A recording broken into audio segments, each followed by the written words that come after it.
અરે વાહ ગાયત્રી બેન, તમારો તો દીકરાએ અમેરિકામાં બહુ મોટું નામ કમાયું છે ને, કરોડોનો પગાર.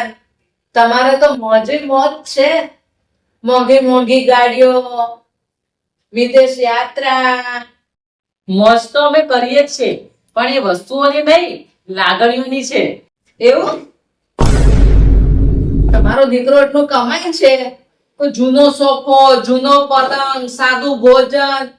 તમારા દીકરાએ કઈ મોંઘી વસ્તુ નથી મોકલી? એ પૈસો તો ઘણો કમાય છે, એ સારી વાત છે, પણ એ નથી ભૂલ્યો કે એ ગુજરાતી છે. એણે સોના ચાંદીની વસ્તુ ભલે નથી મોકલાઈ, પણ એણે સવારનો 5 વાગ્યાનો ફોન કરવાનો સમય મોકલાયો છે. હે? આટલી સવારે વહેલા 5 વાગે? અમેરિકામાં મોડે સુધી રાત હોય છે, પણ એ અમારું બધું ધ્યાન રાખે છે. એણે ભલે અમારી માટે મોંઘા ડાઇનિંગ ટેબલ નથી મોકલ્યા, પણ અમારી માટે વાત કરવાનો સમય મોકલ્યો છે.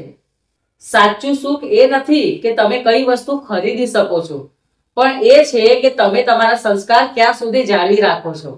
અમારા ઘરમાં આજે પણ સાદું ભોજન જ છે અને સાથે બેસીને વાત કરવાનો સમય. હીરાબેન, સાચું સુખ તો એ જ છે. ગાયત્રી બેન, આજે તમે મને સાચો પાઠ ભણાયો. મારી પાસે બધું છે, પણ સમય અને શાંતિ નથી. તમારા દીકરાના સંસ્કારને મારા નમસ્કાર.